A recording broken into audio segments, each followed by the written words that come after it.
La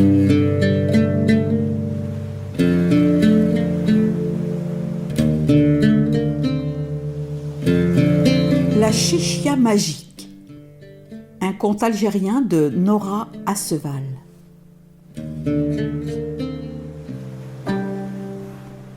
Depuis l'aube, la femme de Dja était penchée sur son ouvrage, brodant et faufilant. Qu'est-ce qu'elle pouvait bien confectionner avec une telle dextérité ? L'hiver approchait à grands pas, et avec lui Dame Misère et son cortège de privations et de difficultés.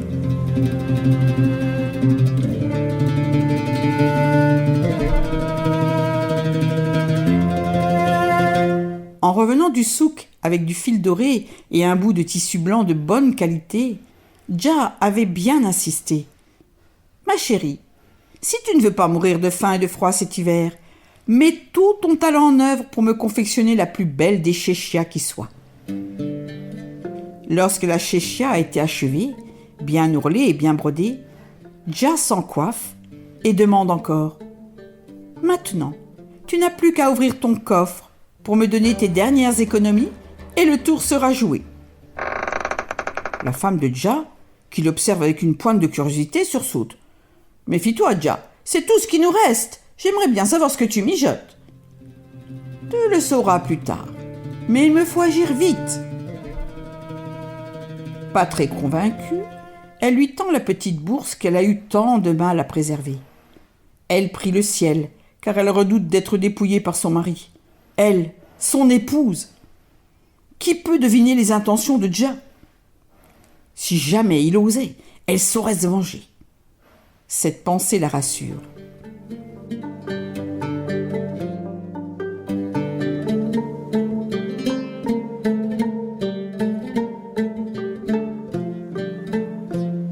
Et voilà Dja, lancée dans le village, chéchia sur la tête et les poches pleines. D'abord, il se rend chez l'épicier, présente une interminable liste de provisions et sort l'argent de sa poche. Ce qui ne manque pas d'intriguer le marchand. « Je te règle les achats maintenant, mais j'aimerais que tu me les gardes jusqu'à demain. Lorsque je reviendrai, tu attendras que je t'énumère de nouveau cette commande, puis tu m'annonceras le prix comme tu viens de le faire. À ce moment-là, moi, je soulèverai la chéchia que tu vois, là, et toi tu diras à haute et intelligible voix « Khales, payez !» C'est tout. C'est juste un petit jeu entre toi et moi, explique Dja.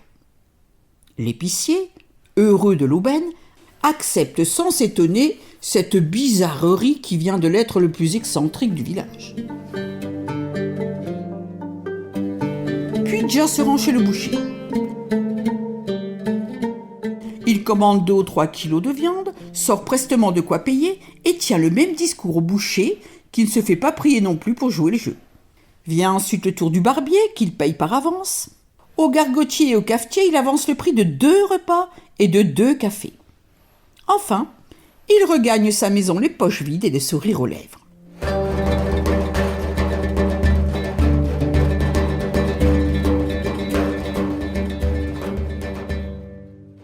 Sa femme l'attend de pied ferme. « Alors, combien ma bourse a-t-elle permis de gagner ? » ?»« Patience, c'est demain que la manne tombera. Dja, si jamais tu ne tiens pas ta promesse, je quitte la maison. »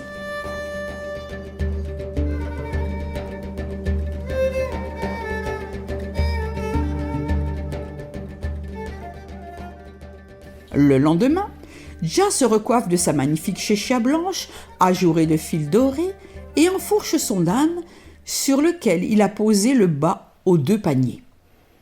Sa femme, pas très rassurée, le suit du regard.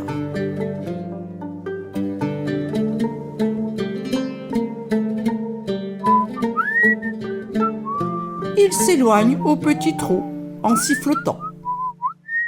Il prend un détour pour passer devant la maison de son ami du moment, un jeune homme de nature oisive qui vient de faire un bel héritage.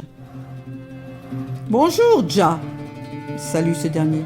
« Bonjour, l'ami. Où vas-tu si pressé avec cette chéchia digne d'un notable ? » ?»« Faire mes courses. J'ai pris mon âne pour tout transporter. »« Tu dois être riche en ce moment. s'étonne l'homme. Plus que riche, depuis que je possède ma chéchia magique, précise Gia. Qu'est-ce qu'elle a de magique, ta chéchia? Ah, si tu savais, mon ami. Mais le mieux, c'est que tu puisses voir de tes propres yeux. Comme dit le proverbe, les actes valent mieux que 1000 mots. Tu n'as qu'à m'accompagner, mais jure de garder le secret. Le jeune homme, curieux, promet de rester discret et le suit.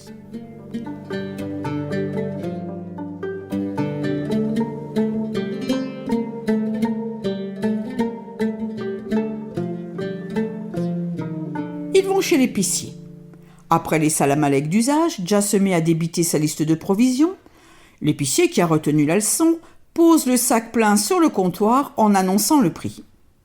Gia soulève sa chéchia et l'épicier crie « Khales, payez !» Gia repose sa chéchia sur la tête et sort avec les courses qu'il charge sur son âne. Son ami ébahi l'interroge. « Tu es parti sans payer ? Dès que tu as soulevé ta chéchia, il a crié « Khales !» C'est une farce ? Comme tu l'as vu, dès que je soulève ma chéchia, les commerçants croient que je les ai payés et ils crient tous « Khales !» Et si tu as des doutes, reste à mes côtés.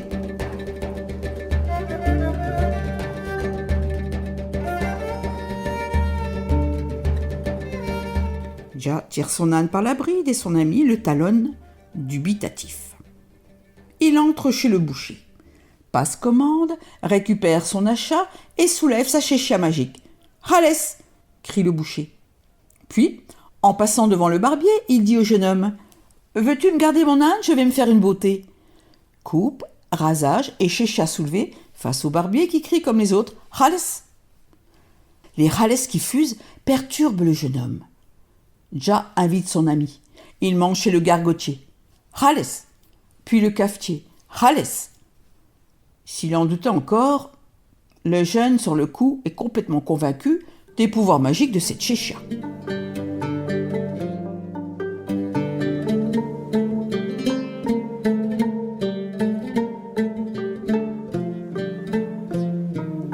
Ainsi appâté, il veut l'acquérir.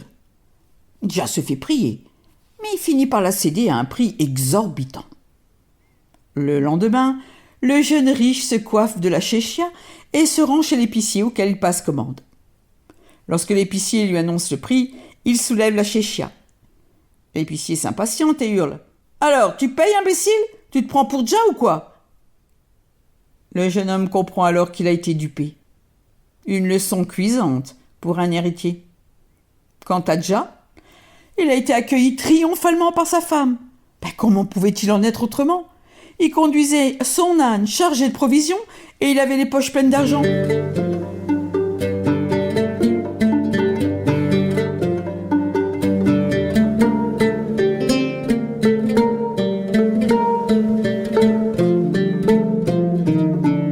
Puis, le visage de sa femme s'est assombri. Elle lui a demandé « Où est passée la chéchia ?» Gia a secoué la tête d'un air désespéré. Sa femme serait-elle une éternelle insatisfaite ? Comme il n'était pas d'humeur à la contrarier, il lui a rapporté la farce à laquelle elle avait grandement contribué.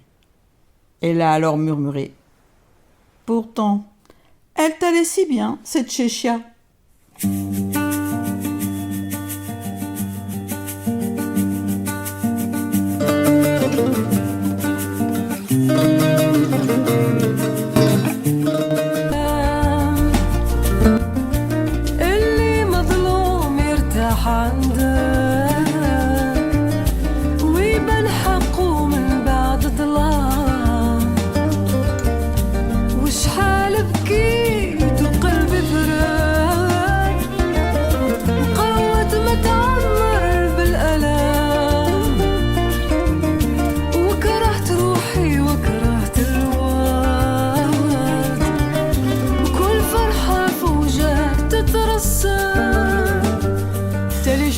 يقول قمر ضاوي وجهك مخبي سرك وانت في الصح كلمية في القبر مت في قلبي ومية قلبك القمر في سما واضح باين واش جاب الشوك للريحان انا من البعيد نسبي باين وانت من البعيد تبان إنسان.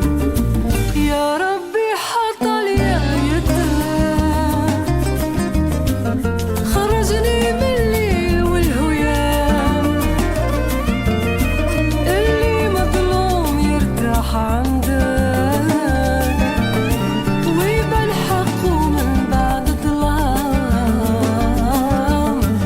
شحال بكيت وقلبي برد، قوة ما تعمر بالألم، وكرهت روحي وكرهت الورد، وكل فرحة فوجة تترسم.